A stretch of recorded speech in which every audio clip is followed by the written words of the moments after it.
Greetings, football lovers. Welcome to another episode of Ball Chat Podcast. I am Benton. Junior is away. Happy Father's Day to all the fathers out there. Yo, come on. Wagwan. How are you doing? Come on. I'm good. How are you? I'm doing well. Hopefully you took care of all the dads in your life. You enjoying the Father's Day, taking care of fathers in your life? Of course. And I was expecting Liverpool to win today. It was an added bonus, but they didn't. So I had to give Kevin an extra piece of meat on his plate. So football lovers, we have two wonderful guests, two wonderful fathers that are joining us today on Ball Chat Podcast. The co-hosts or the hosts of the Two Rash Challenges podcast are joining us today live. Mr. Eric Neal, the Newcastle fan, and Mr. Dave Lewis, the Liverpool FC fan. How you doing, General? How you guys doing? Good, man. Yeah, we're good. Thanks for really having happy us. to see you, man. Yeah, it's really great to see you guys enjoying your Father's Day. Yeah, like I told you before, this is my gift to be on your podcast. So let's make it good. Hopefully Eric won't ruin it for me. No, that's right. Any time that we have that is not caring for the children is bonus time. So right now, both of us are on the bonus. And we love our kids. We love our kids. We love them. But they take a lot of care. They take a lot of care. So football lovers, Ball Chat Podcast is all about reviewing the week's major news in the world of football, aka soccer. If you join us on Island Sports Network YouTube page, you can join the discussion by sending on your comments or question. If you join us on Ball Chat Podcast YouTube page or Ball Chat Podcast Facebook page, you can also join the discussion and send on your comments or question. We always start our show with Ballas and Bugs. Ballas being the impressive players of the week and Bugs being the unimpressive players of the week. Happy Father's Day. Yo, ready for Ballas of the week. Eric and Dave, you guys are the guests to the Ball Chat family. Eric, who do you have as your ball of the week watching football, and Baller being the impressive player of the week? For me, it's tough. We had such an amazing match, Newcastle coming back. I have to stick with Newcastle. Very rarely do we score 3 goals in the match, so there's plenty to choose from. But Alain Saint-Maximin has been just a game changer for us ever since he's come in this season. The dribbles he completes, the fear he puts into the opposition is just amazing. And the goal he scored was sort of a gift. They crossed the ball over, and the center back for Sheffield United just completely missed on it, and it landed right to him. But hey, you still have to finish it, and I just love the man. He's a good family man and fun to watch. He's got the Gucci headband. So for me, the baller of the week has to go to Alain Saint-Maximin. So Saint-Maximin is Eric's ball of the week. He got a sitter, but he converted it anyway. And of course, he said that Newcastle was fantastic as Newcastle dealt the prolific Sheffield United a very deadly blow as Newcastle won that game 3-0. It's weird seeing Newcastle defeating Sheffield United 3-0. Eric, I think last week in Two Rash Challenges episode, you predicted that Newcastle would lose that game.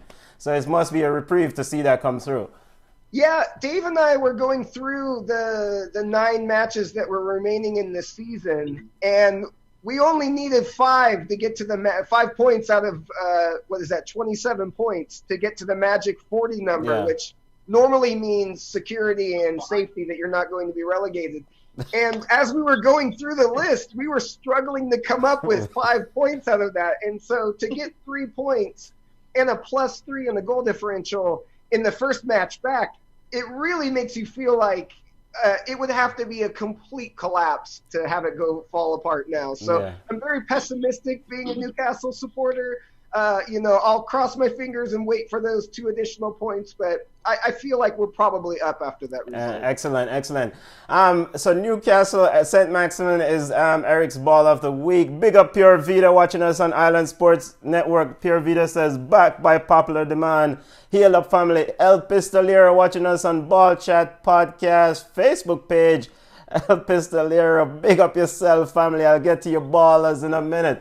Dave, another guest, join us from the Two Rash Challenges podcast. Dave, Liverpool tied today. You're the Liverpool fan, but surely you must have a ball of the week.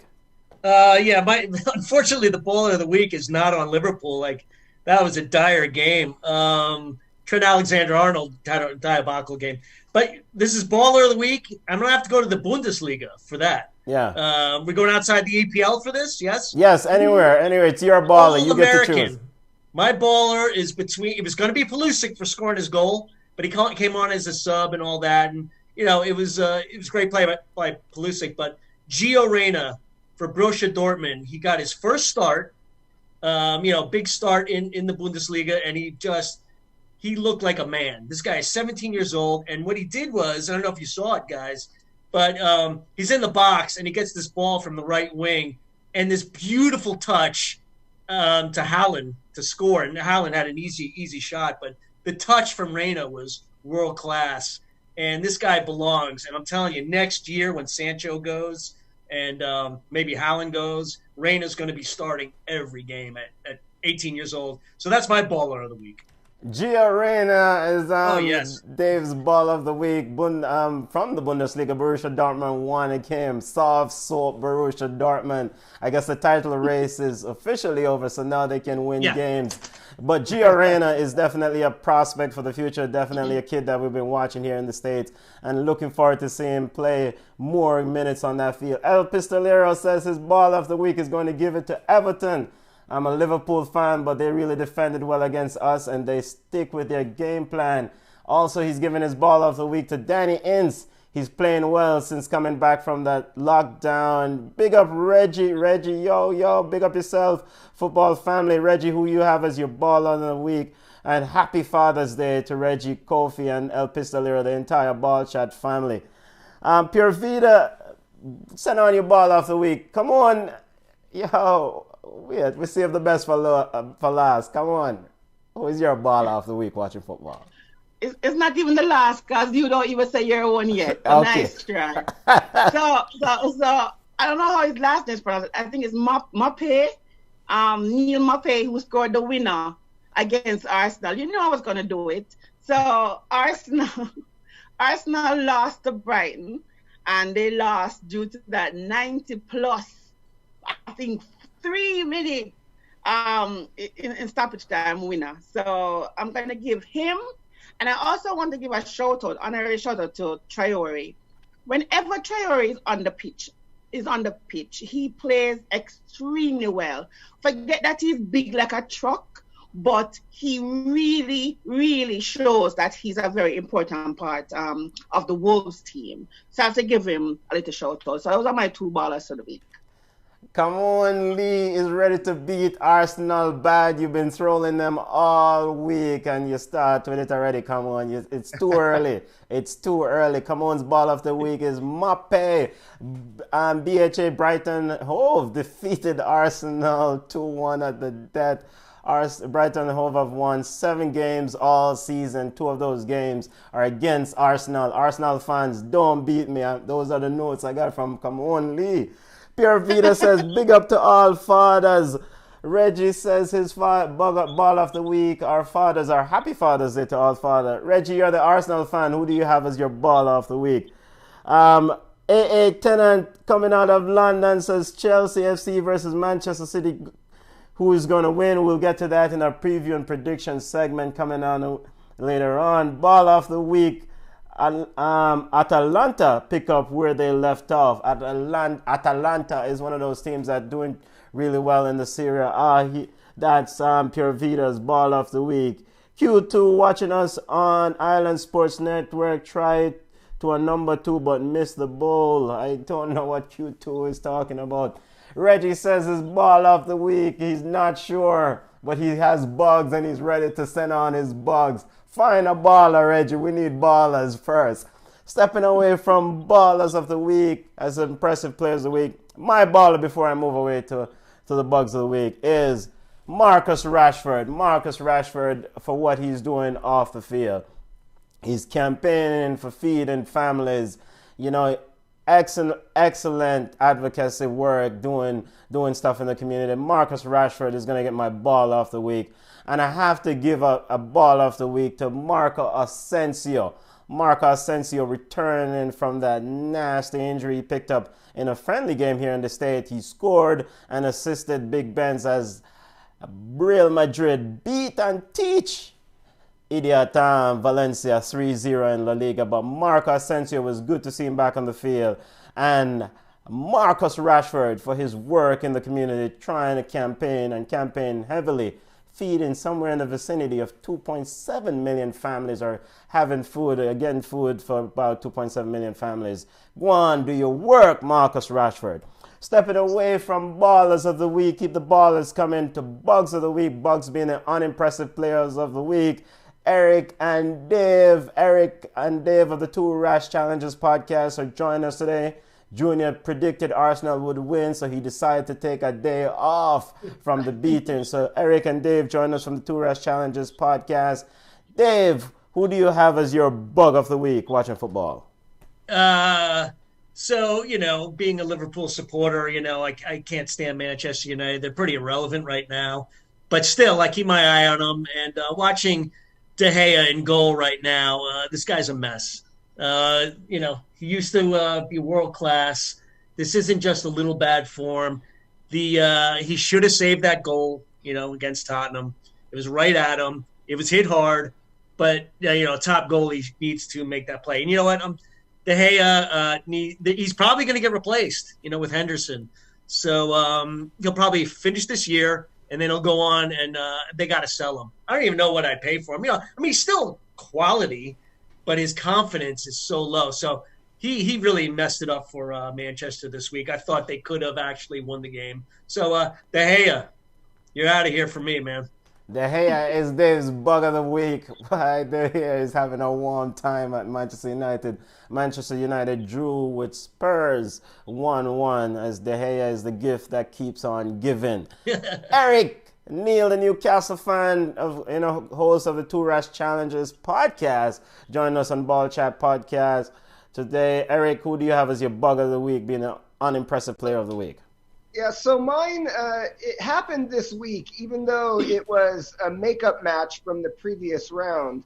But David Luiz, man. Oh, good one. I hate to pile on Arsenal again, but Sideshow Bob is he's out of control. Like you just couldn't get any more Arsenal than that situation. He finds new and exciting ways to make shocking decisions and cost his team goals and wins. So for me, it was just an unbelievable performance by David Luiz. That's a good one. That's a good one. David Luiz is Eric's bug of the week, and I'm sure there is a chorus of Arsenal supporters are saying yes, exactly. And Chelsea, right? And Chelsea still doesn't forgive him. So David Luiz is a bug of the week. But we're not going to beat him too hard, at least from my end. David Luiz had a rough week, a red card, and gave away goals also as Arsenal lost to Man City. David Luiz, God go with you, brethren. Good luck. Bug of the week, come on. Who do you have as your bug of the week? As I know you're ready to beat. Who do you have as your bug of the week? So my bug of the week was actually David Luiz, but as the Jamaicans are calling him, David Lewis. They're saying that he is no longer Brazilian. He's embarrassing all the Brazilians across the board. So he's no longer David Luiz, he's David Lewis. So he's my bug of the week.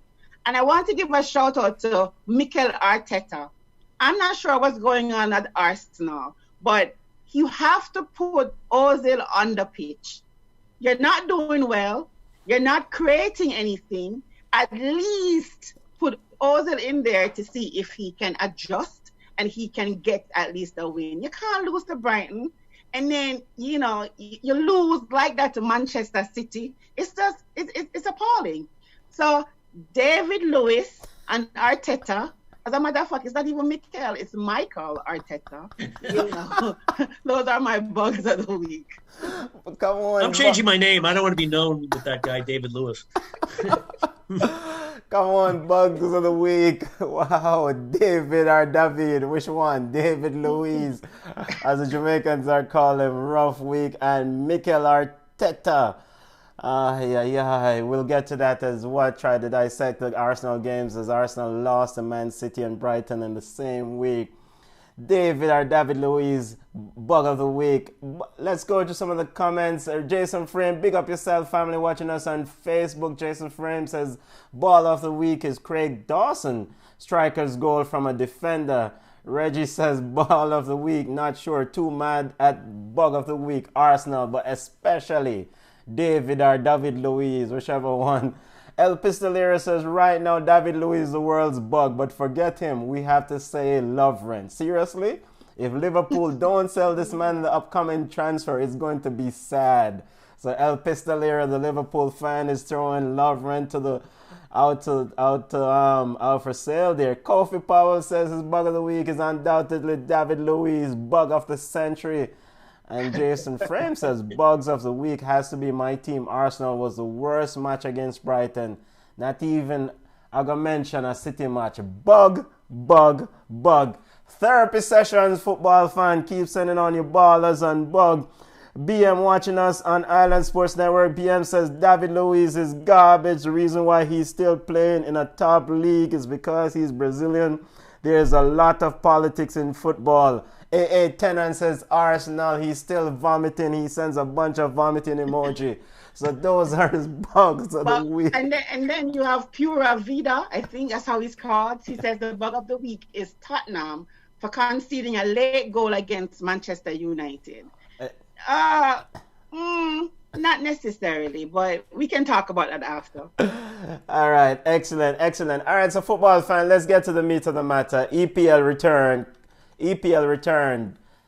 All of the fans of the EPL Gladbach bus. Man City versus Arsenal. Your assessment on the games that kicked off this weekend, that played out this weekend. The big hits. Your takeaway, Eric and Dave. Your thoughts. Start with you, Eric. Your thoughts on the Man City versus Arsenal game.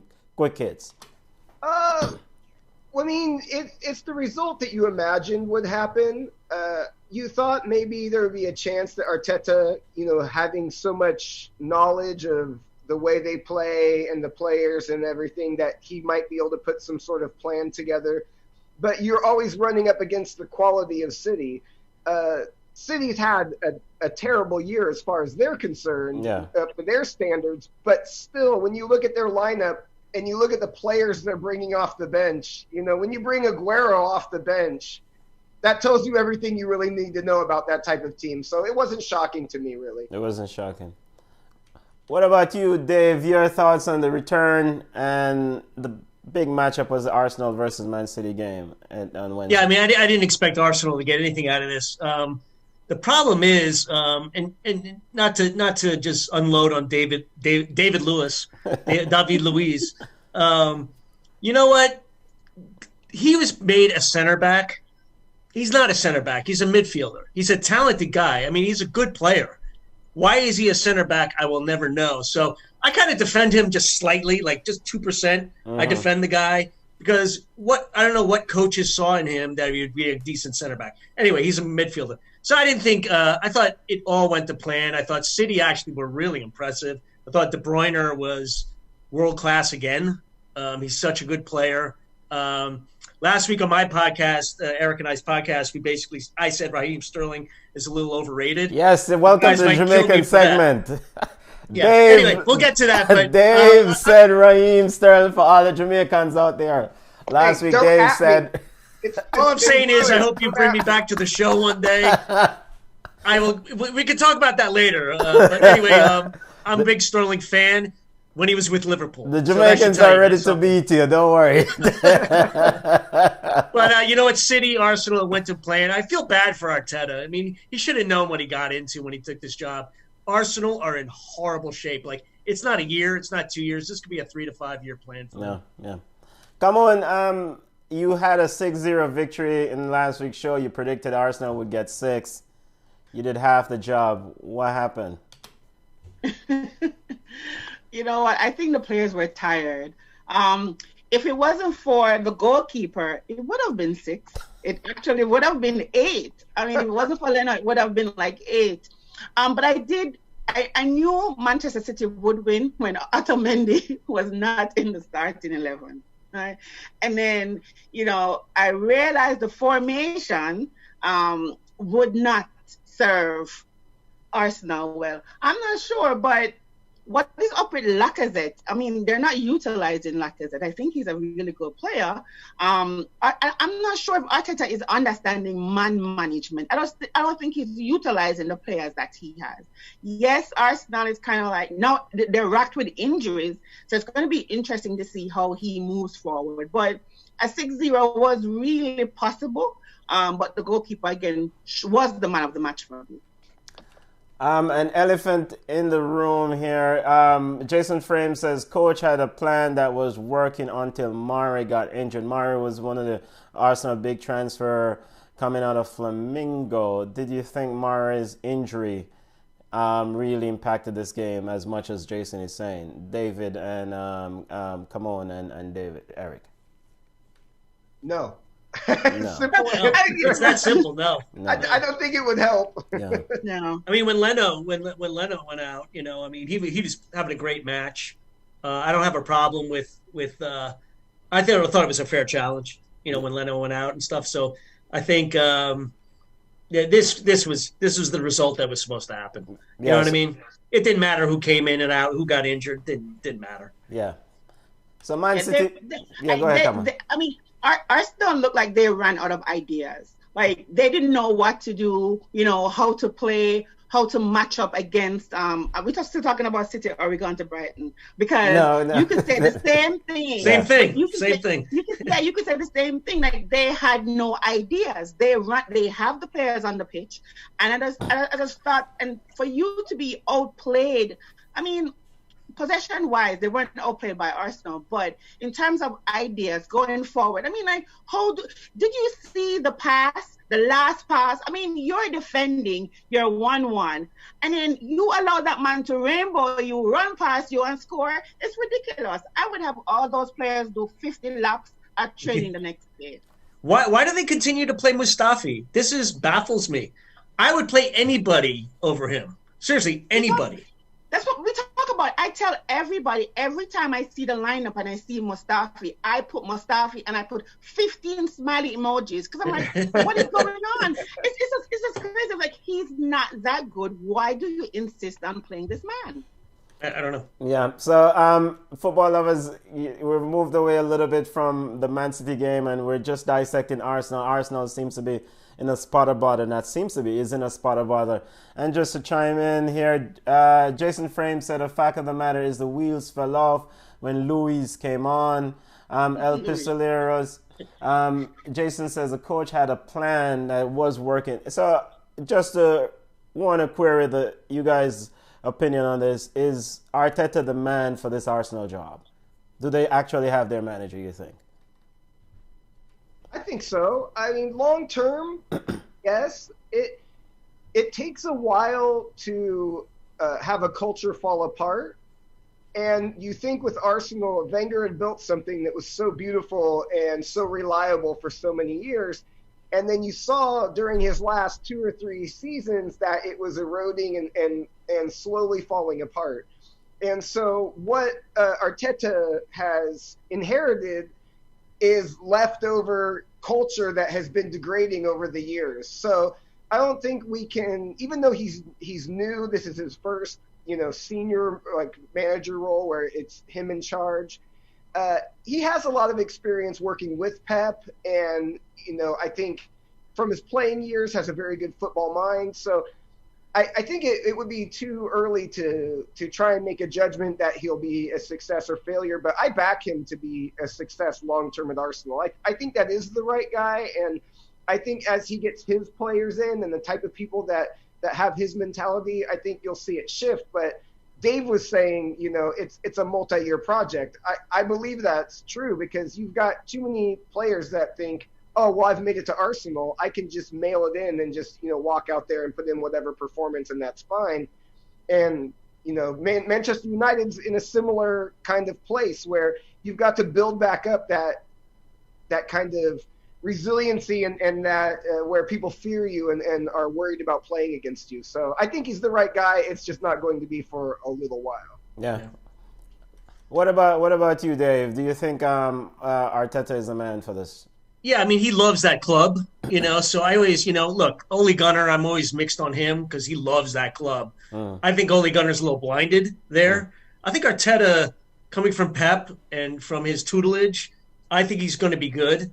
I hope he adapts a little. He doesn't try and all play out of the back because Arsenal doesn't have the players to do this kind of possession-based, out of the back like City. That's not going to work. So I hope Arteta is a little flexible, but I think he's the right guy. He just doesn't have the players. I mean, nobody's going to buy Ozil. Nobody's going to buy Mustafi. I have a feeling Arsenal, the upper management's not going to spend a lot of money on players, and they need money in. And these players nobody's going to buy them. So no money's going to come in, really. I think they're going to have to develop young players. And I think Aubameyang is great, and I love him. He's 31, and I think they might need to cash in on him one more time, maybe get a little money for him. But people don't want to go to Arsenal. That's the problem. Liverpool had that problem in the years before, like Brendan Rodgers and stuff, where people just didn't want to come to Liverpool. It wasn't Liverpool anymore, just like Arsenal with Wenger. It's not the same anymore. So you got to get a couple good players, then more players will come. But right now, nobody wants to go to Arsenal. So not Arteta's fault. You stick with him. Nobody's going to do a better job than him right now. Yeah. Just going through some of the comments. El Pistolero says, Arteta can't be blamed yet. He needs at least 2 transfer windows and some money to try sort things out. Jason Frame says, Arteta is a man. He has to be given time to build his team. And Jason capitalized the word his there. Got you, Jason. El Pistolero says, get rid of Lacazette, Ozil, Xhaka, Mustafi, and even Bellerin. And nobody will pay.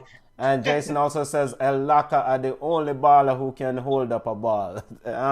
Watching us on Island Sports Network, AA Tennant says Arsenal is NHS FC, as in National Health System over there in England. FC, I mean the idiot side. Moving away from Arsenal and Man City, come on. There was big controversy on Wednesday, and we tried to hit some of the major points coming out of this week's playing football. You're the referee. Come on, talk us through how on the world Sheffield United did not get that goal. Come on, go on. Why wasn't VAR used? I still don't understand to this day. Like, common sense with VAR. Even if, like, the watch didn't work for the ref, didn't tell him to check it, 7 different camera angles, didn't understand it. Go to VAR. That's what it's there for. In the next stoppage, take a look. If it takes 2 seconds to see the ball was over the line, and it's a goal. This is going to cost somebody maybe a chance to go to Europe. These 2 points are huge that they lost. Yeah, come on. So you're a referee. Come on, walk us through what exactly, if you're in that position, what's going on? Come on. How is it that Sheffield United did not get that goal? Listen, my thing is this. Referees talk about they don't want to see players crowd them. But in my experience, when you have all these players crowding you, there's something going on. It would have taken him 1 minute to check with VAR to see what happened. I don't know what happened to the assistant referee too, because he was in pole position. So we saw it. We saw it the first time. We didn't have to wait on a replay, right? Players are yelling, and I understand what he's saying. He's saying that his watch is there, his goal line technology is there for a reason, right? He said it didn't go off. I don't know why. Did they say it ran out of battery? I mean, I just don't understand. And then the fact that they had the gall to come out and say, we apologize to Sheffield. I mean, no, you are going to give me my 3 points after the game. I mean, it's just ridiculous. It was a goal. They should have given Sheffield United the 3 points. That's all I'm saying. It was just ridiculous. Use VAR. We've seen them use VAR for foolishness. This is a prime example why VAR is there. Prime example why VAR is there. Yeah, Eric. I have to agree. It's funny because, the Premier League, I think, has done the worst job of any league in the world, and that's including MLS, who I think has done a very good job implementing VAR. And they were a complete shambles, and they've had 3-4 months of time to review all of their things that they made mistakes on and get everything together. And they come back, and one of the very first matches, they miss a major call. It couldn't be more 2020 and Premier League and VAR coming together to have that kind of thing happen, just like that on one of the first matches back. Exactly. All the complaining. I mean, I sympathize with Chris Wilder, especially if Sheffield United do miss that European spot by 2 points. Big up Sean White. Arsenal will rise again. He's a Sean. Yeah, keep dreaming, Sean. El Pistolera says Hawkeye team is working with Manchester United. And Sean thinks that it's just one of those things. Just to prove that no system is perfect, the human element is involved. And Pure Vita's giving us update on Real Madrid. Real Madrid is leading 2-0. I can't remember. We don't want to hear about Real Madrid. We'll get to that in La Liga. All right, moving away from VAR or Sheffield United to Manchester United versus Spurs. Come on, another controversial call. Some say it's not a penalty. Some say it's a penalty. Which one? There were two. The Pogba one, the one that actually mattered most. Your thoughts, you're the referee. Is it a penalty? And does it even matter? Why is Eric Dyer even on the field? Is why I'm even asking. I'm also asking.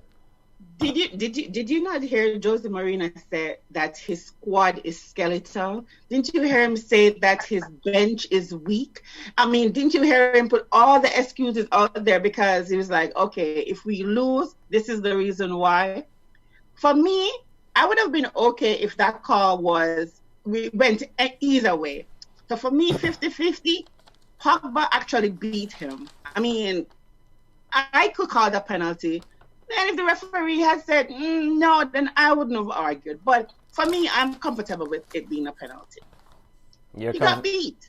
You're comfortable with being a... Eric and Dave, your thoughts on that Spurs versus Manchester United game? I mean, you thought it was a penalty on the... Does Pogba now start for you guys in that team? I texted Eric during the game. I said that was not a penalty. I thought, Pogba beat him. And but if you look at it, Dyer basically goes to grab him, but doesn't grab him. He doesn't get any part of him, and it's lower body. They allegedly get their legs tangled, but you can see that Pogba kicks out just slightly, and he goes down he went down so easily. So I felt it looked like a penalty. But if you're going to review it, I mean, I guess there wasn't enough to overturn it, but I didn't think it was a penalty. I really didn't.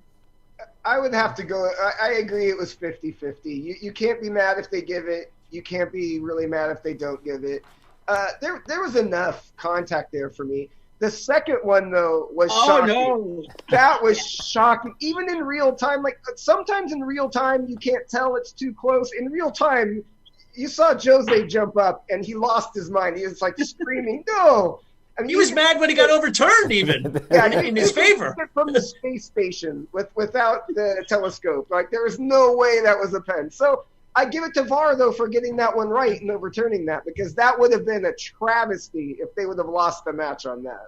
Did Bruno Fernandes got a yellow card and should he? Yeah, go ahead. Come on. Sorry, but my issue is that he should have gotten a yellow card. Yeah. Because that's the rules. Because when I go to referee class, that's what they tell you. You give a yellow for stimulation. And that's what he did. I mean, I understand there was a touch, but it wasn't enough for him to go down. So he dived. If they're going to talk about the pureness of the game, if they're going to talk about trying to eliminate, trying to trick the referee, he should have gotten a yellow card for that simulation. Yeah, you got Bruno. Yeah, go ahead. It was Eric, you were saying? I just said I agree 100%. Yeah. Should have been a yellow for simulation. Yeah, he was trying to induce. After the game, Jose Mourinho says, quote, when asked about the penalty, quote, Paul Pogba did his job. That is it. I think Jonathan Moss was also trying to do his job the best he could. I think the VAR is a different situation, end quote. Is Jose Mourinho the right man for the Spurs job? Eric and Dave, your thoughts. I have heard. Go ahead, Eric. You love Jose. Eric loves Jose. I really, really do love Jose. Dave will tell you, and I'll let him tell you that he's a dinosaur, that he's past it, that his tactics are old and stale and don't work anymore. the thing about Jose is he's a winner. And we were on a Zoom watch party for the Liverpool match with another podcast earlier today, and one of them was a Spurs fan, and we were talking about it. And I said, if Jose stays there for at least 2 seasons, like 2 full seasons, they will win a trophy, like a real trophy, not like the Audi Cup or something like that, but, the Carabao Cup, the FA Cup, the Premier League, the Champions League. They will get something because the man is a proven winner. So I do think that a lot of people can complain about those type of comments that he made, but that just makes me love him more. I love a manager like that when things have gone sideways and you didn't get the result you want, that he comes out and gives you some elaborate, like, harebrained excuse for what it was. And it's so subtle. Like, he was really destroying everybody there on the comment. Like, Pogba did his job by flopping. The referee did his job by giving it to him. The VAR, though, oh, man, the VAR. Like, that's very Jose, and that's what I love about the man. Okay. All right, Dave, you don't think that... Eric is delusional. First of all, Carabao Cup is a major trophy? Like, are you kidding me? Like, if he wins the Carabao Cup the next 2 years, I call it the Carabao Cup, that is a joke. I mean, that's a joke. FA Cup, okay, maybe. Forget Champions League. They're not sniffing Champions League. They probably won't even get into the top 4 in the next 2 years with him. I really don't think they will. So this guy is a dinosaur. He's a relic. He plays counterattacking, negative football. He hasn't changed with the times. Look at Brendan Rodgers. Look at Klopp. Look at all these other progressive managers, Pep. Jose's, he's a winner, but in the past tense. And it's been a long time. I know you're going to bring up Manchester United. Come on, Eric. Yeah. Come on. That's El Pistolero. What did he win? El Pistolero says, I think Kane will leave if they continue playing 11 men behind the ball because he will not get near the 20 goals when they're playing like that. And that's Mourinho, right? I mean, he's just isolating his best player. Okay. Kane he's not getting any touches. He's not getting the ball. It's not going to work in that system with Jose. Yeah, with Jose, man. All right, let's try to touch some other major news in the world of football. The time is flying by. Liverpool FC, big bad Liverpool drew in the Merseyside derby. Some said Everton escaped, but your thoughts, Dave? You're the Liverpool fan. It's just a matter of time. That was a horrible game to watch today, by the way. It's just there was nothing going forward. Anyway, the game's not even worth talking about. But it doesn't matter now. All we need is 5 points. It's gone from 6 points to 5 points to win the title. Eric thinks we could probably still blow it with this 24-point lead. I'm telling you, he believes we could. I think he's hoping that you guys do. He probably does. But, I mean, look, it was the first game back. There was a lot of rust with Everton and Liverpool.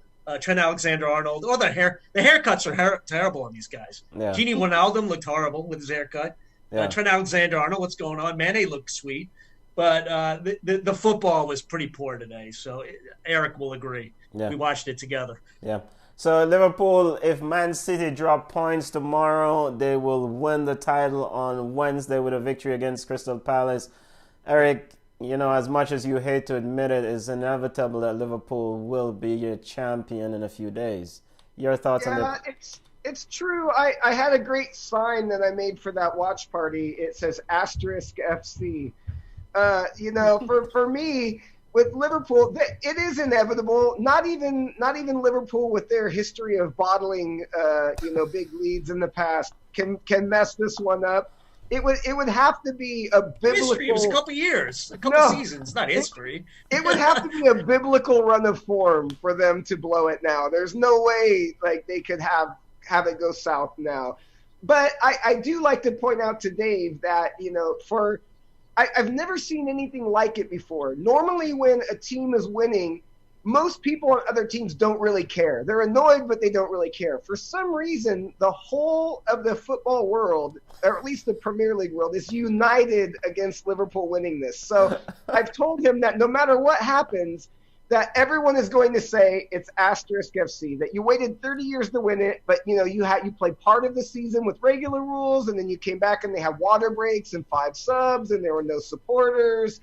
And so we get to take some little bit of comfort knowing that even though they're going to say it's a real title, it's a little bit different than all the other titles. So for me, it's okay. They can have their virtual parade, and we'll just call it good. Klopp said that. Cut him off next time. Cut him off. Klopp said the asterisk is fine as long as they put beside the asterisk the most difficult title playing in a pandemic and a very difficult season. Good point. Mohamed Salah's injury. He should be back soon. But your thoughts on Liverpool's play? It's just only a matter of time, right? Yeah. I mean, as much as I don't want them to win, it's only a matter of time. I mean, I don't see them dropping the ball, fumbling, or slipping like Stevie G slipped or Slippy G slipped. I don't see it. So I do think, and even with the asterisk, I mean, they've waited 30 years. I mean, this is going to be sweet for them. Doesn't matter, virtual parade. I mean, it's well deserved. They have shattered so many records, to get to this trophy. I don't care what anybody wants to say. Liverpool has been the best team in the Premier League this season. Yeah, let's try to touch some of the major news before we get to some other major news. Sean White says Jose haven't built his own team. Big up yourself, family. El Pistolera says we didn't have a cutting edge as it relates to Liverpool. We missed Salah today. He said, what will they say next year when we win it again? Liverpool fans already planning for repeat. Sean says Liverpool never need to win, so there was no urgency. They are so far ahead. I wish I could bad mind them, at least begrudge them. But it's over. It's ultimately over. Pure Vida keeps giving us update on Real Madrid. Real Madrid is 2-1 ahead in that game. AA Tennant watching us on Island Sports Network says Chelsea go to win the title for Liverpool, as in Chelsea versus Man City coming up in a preview section in a little bit. Some of the big points before we segue from the EPL. Chelsea, come on, your thoughts on your team, Chelsea. How do you were happy with the performance? I mean, they were dominant today. 74% to 26% possession is actually good. I was disappointed that we allowed Aston Villa to score. I was cooking. When Aston Villa scored, I turned the stove off because this was just ridiculous to me. I mean, they shouldn't have scored. I'm glad Captain America came on to save us. That's what I call Pulisic. Yeah. So he came on to save us.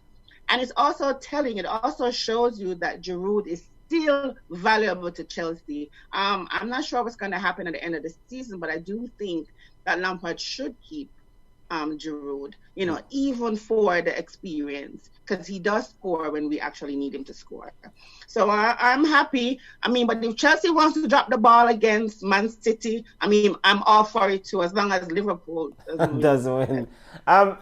Liverpool versus Man City, as we move away from games that were played out this weekend. Newcastle won. Eric, I think you'll be happy for that. They seems to be securing themselves with a 3-0 victory. But the big game coming up this week, on Thursday, the game's coming fast, thick and fast. Man City versus Liverpool at the Etihad. Ultimately, Eric, how do you see this one shaking out? And what other key matchups are you looking for? This is really big money football game, essentially, behind closed doors. Man City versus Liverpool? Yes. Yeah, that one's going to be... I feel like today I got to enjoy Liverpool not being at their best for probably the last time that it will happen this season. I like to give Dave a hard time, but Klopp is probably right now the best manager in the world, and I don't see them playing 2 matches in a row that look like that.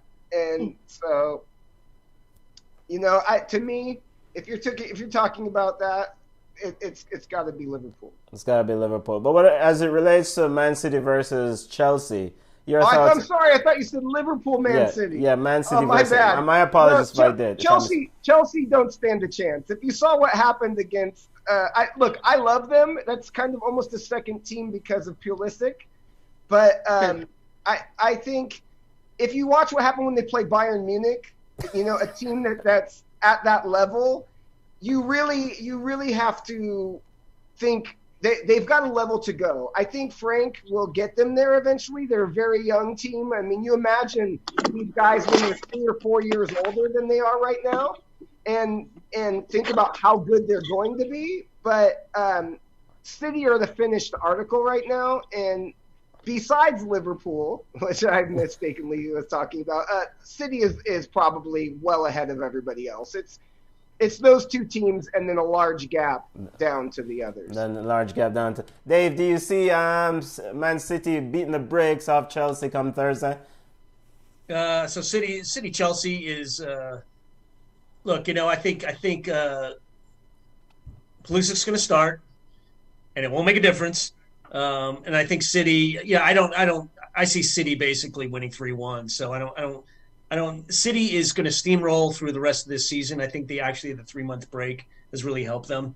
And like Eric said, Liverpool and City are just basically head and shoulders better than the rest of the league. So whoever City plays, I don't see them dropping a lot of points. So Liverpool needs to get this done quick. Liverpool needs to quick.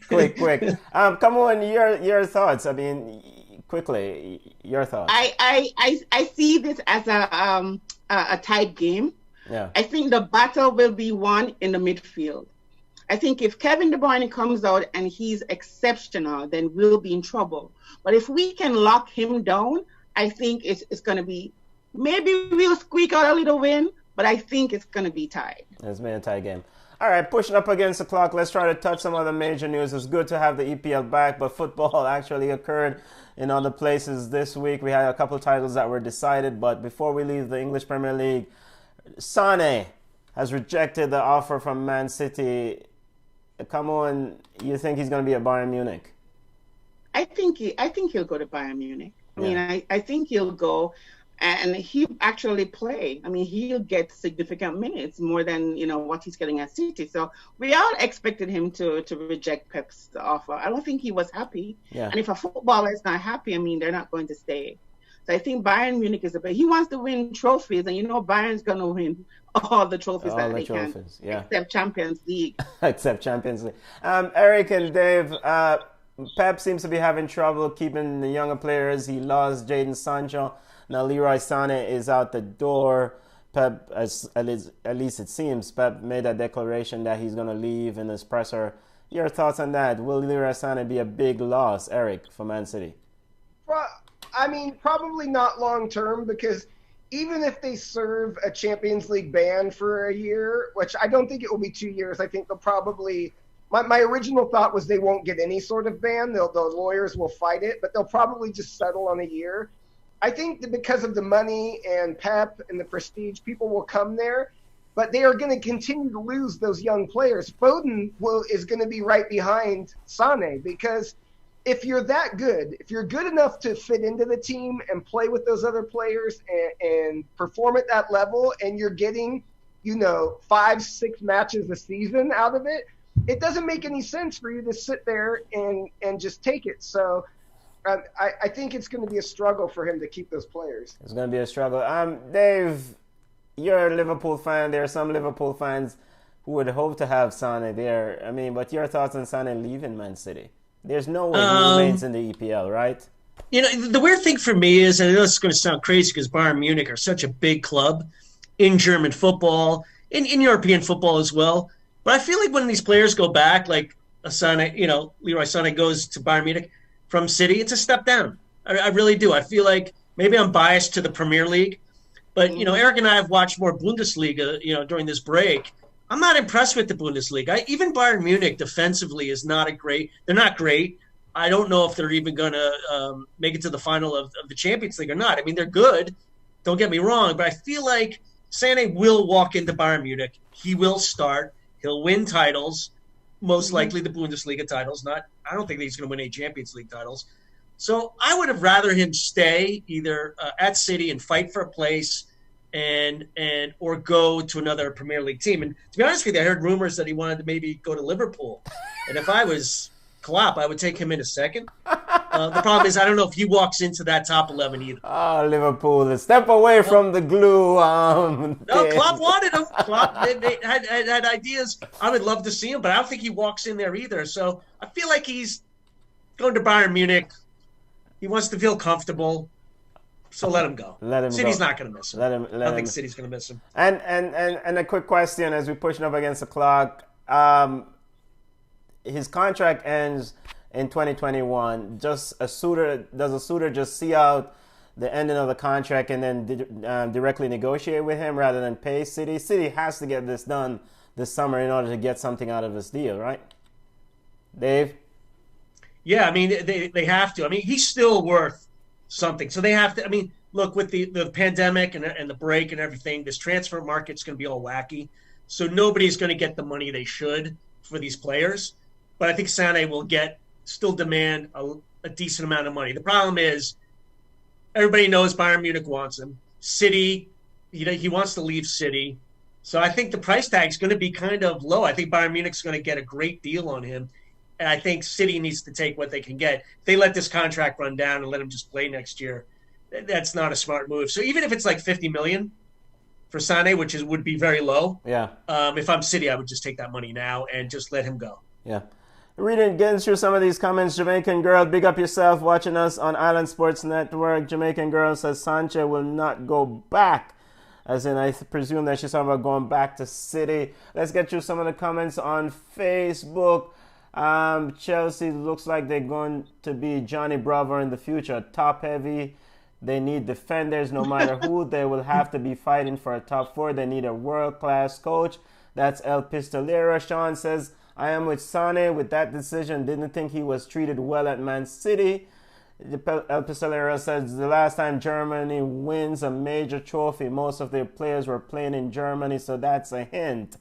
Sean White, amen. German league is garbage. And now a segue. Bundesliga champion as we push up against the clog. Bayern Munich, 8 titles in a row. I mean, it's a formality. Napoli won the Coppa Italia. Your thoughts on those titles? Was it the Napoli victory was it bigger for you guys over Juventus? Yeah. And Ronaldo played poorly, right? Yeah. I mean, he looked like a shell of himself in that game.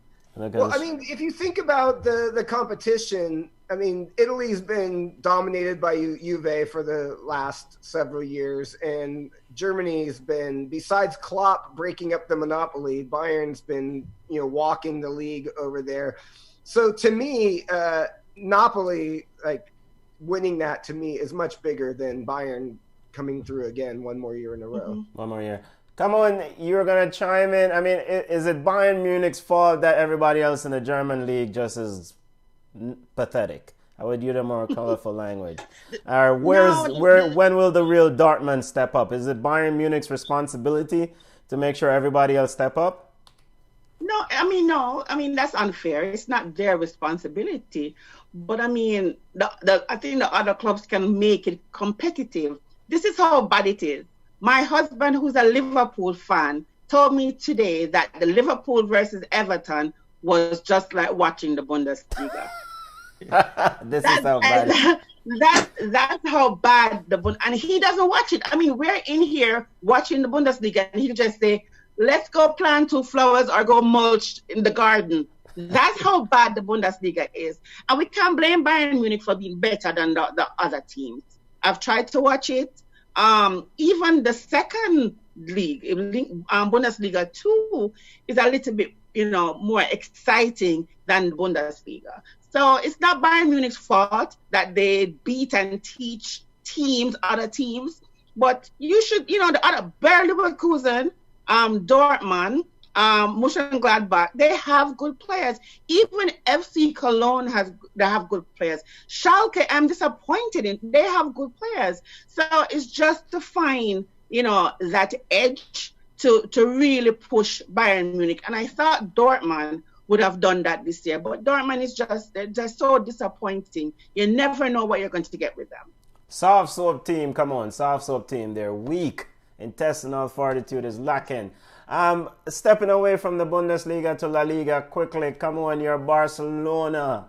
It's a 2-horse race, but Barcelona dropped points. Real Madrid is probably going to take the lead here in a few minutes. By 1 point. Your thoughts on what's going on? But before I get to that, Javier Tebas, the president of La Liga, said essentially saying that they must keep Messi in that league. Do you think that was overreach for a president to make that proclamation? He went on to say in an interview with RAC1, said that loss of CR7 and Cristiano Ronaldo for The league wasn't that bad, but they cannot lose Messi. What your thoughts on that? That's his personal opinion. For the president of the league, come on, this is the president of the league. I mean, he's the president, but he's human as well. And I mean, if you watch La Liga, these commentators, they're supposed to be professional, but they're Messi fanboys. That's just how it is. Messi is the face of La Liga. There's nothing wrong with him saying he wants to keep him. But if Messi wants to go somewhere, what is he going to do? I mean, there's nothing he can do to stop him. But he is correct. Messi is the face of La Liga. They don't want to lose him. He wasn't the face the other day when they drew 0-0, though. But Messi is the face of La Liga. I mean, come on. Who's the face? Benzema? Ramos? Who? Chucky? I mean, come on now.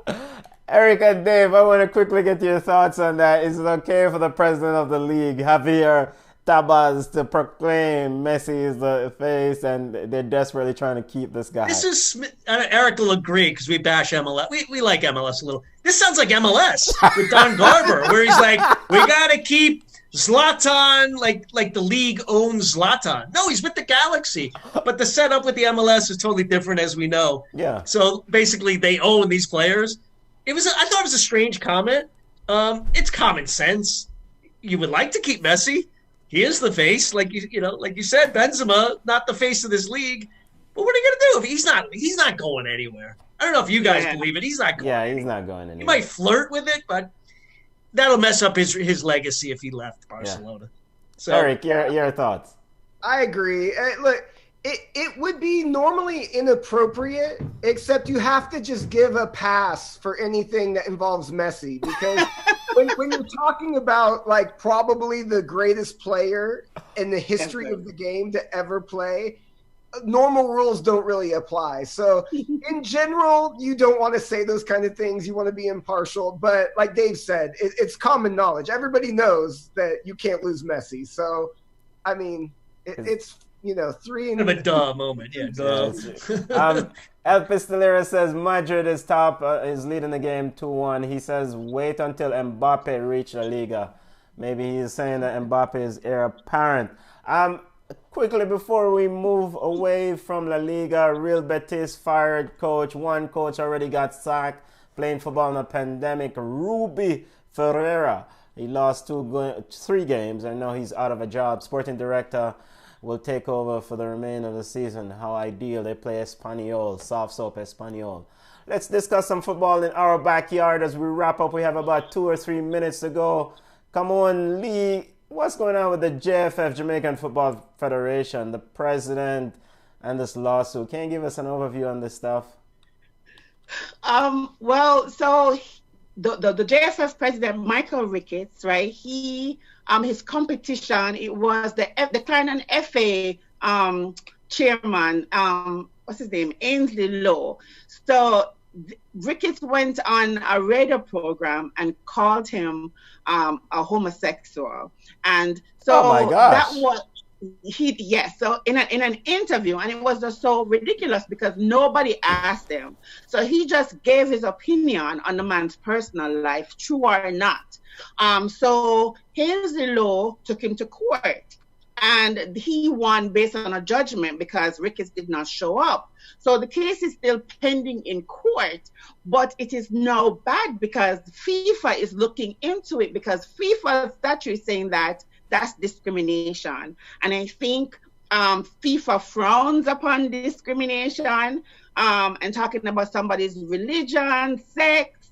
So it's kind of it's iffy. We're going to see if it's going to be removed from FIFA because of this.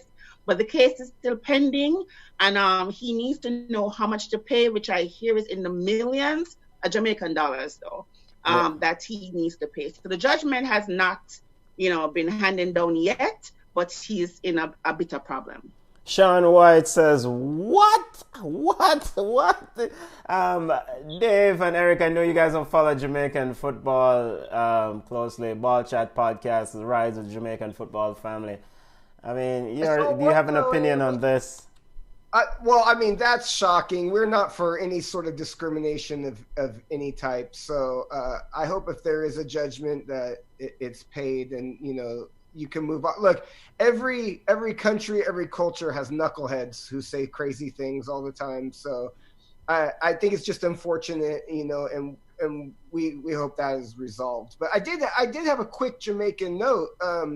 Leon Bailey, who Jamaican international, plays for Bayer Leverkusen, was linked with a Manchester United move. What do you think that's a good move? Come on, I'll let you answer that one. No, I'm sorry, Juna is not here because I think it's the other host who started that rumor, because that's not even true. I mean, no, they actually said he was going to Man City. So now, and then he said he was going to go to Chelsea. So you know how it is. This is crazy rumor, cycle. Yeah, well, I would say it's in a proper paper, but the British press has a reputation for putting all sorts of craziness out there. So I was just wondering, you think a dream move for people, but do you want to go somewhere where you're not going to play? Probably. Yeah. I mean, we but go ahead. Every player, but the thing is that every player thinks that they're going to play, So, and this is the thing. An agent told me once. He said to me, "Listen, we just tell someone something and let it work. It's the news spread." Exactly. So he says, we tell someone something and they'll spread it for you, and then it becomes true. And he did this. So I was like, okay, thank you. I like that. You're like, hey, don't tell anyone, but I think Leon Bailey might be going to Manchester United. Oh. Manchester United sources says they line up Jadon Sancho. They have Jadon Sancho money once they offload Alexis Sanchez. Leon Bailey might be going somewhere else. But we're big fans of Leon Bailey. Big up Leon Bailey. Happy Father's Day to you. As we wrap up the show, head home and wrap up the show, one last tidbit before we talk about it. So, come on, Michael Ricketts and this judgment. Do we have any tentative idea on what FIFA might be saying? Any word from FIFA about any of this stuff?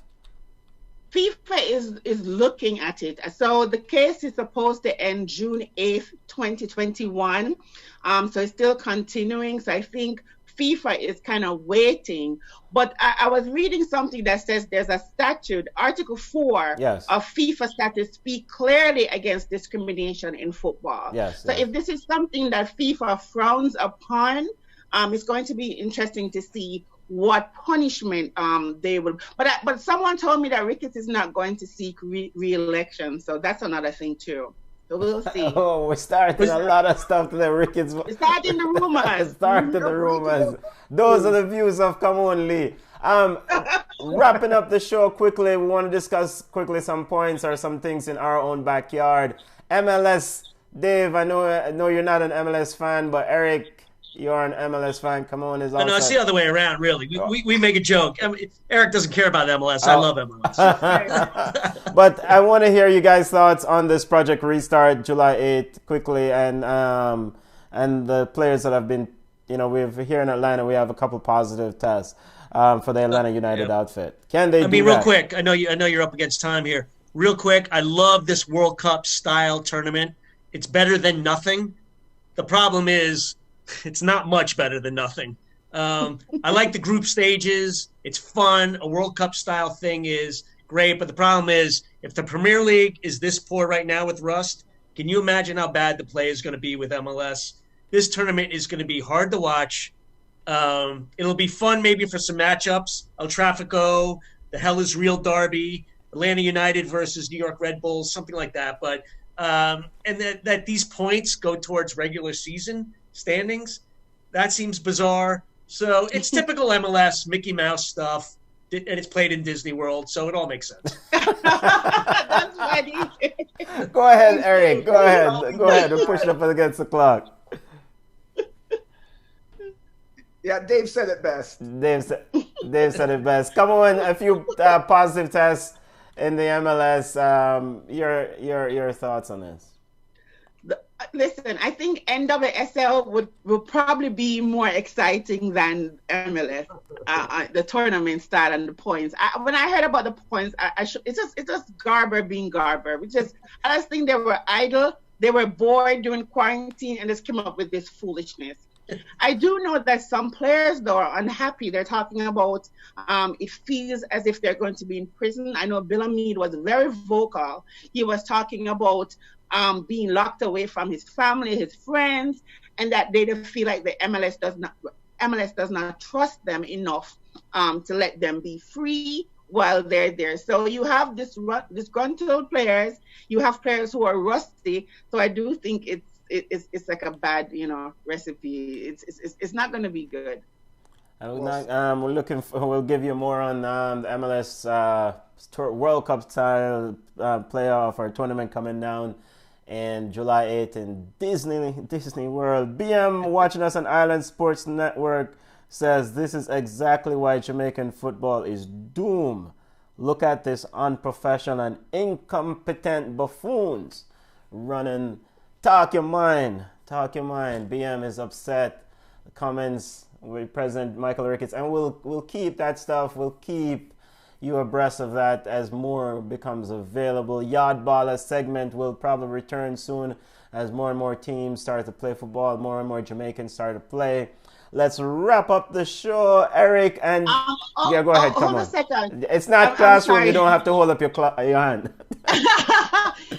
So NWSL, they resume June 27th.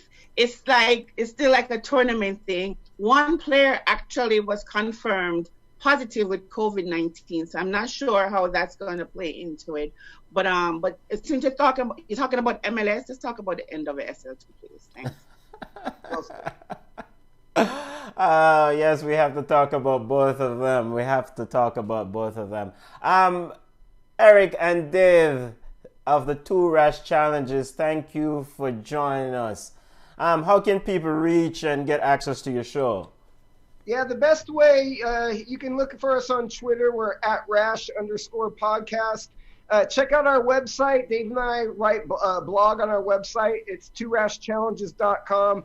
And we're on all of the major podcast networks. You can find us on iTunes, Google Play, Spotify, Stitcher, all of the major ones. So we're out there everywhere for you guys each week. Yeah, thank you guys for joining us. Liverpool, good luck to your Newcastle. Dave, we know that's only a matter of time. Congrats, it's 30 years. 30 years too long for you guys. Good luck.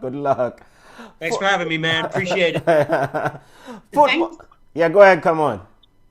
No, I'm just saying thank you. Okay. So I'm going to start following you guys on Twitter and all so when you see me, it's just this crazy person. I talk crazy football. No, perfect. We follow everyone back, by the way. If you follow us, we follow back. So cool. All right. Well, thanks for joining us. Thanks for having us, man. Really appreciate it, guys. Yeah. Football lovers, you can follow Ball Chat Podcast at Instagram at Ball Chat Podcast, Ball Chat 1 at Twitter, Ball Chat on Facebook. You can email us at ballchatpodcast@gmail.com. The audio version of this podcast will be available in about 24 hours on iTunes, Google Play, Spotify, wherever you get your podcast.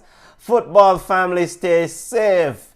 Happy Father's Day to all the fathers out there. Come on, we're gonna roll it on.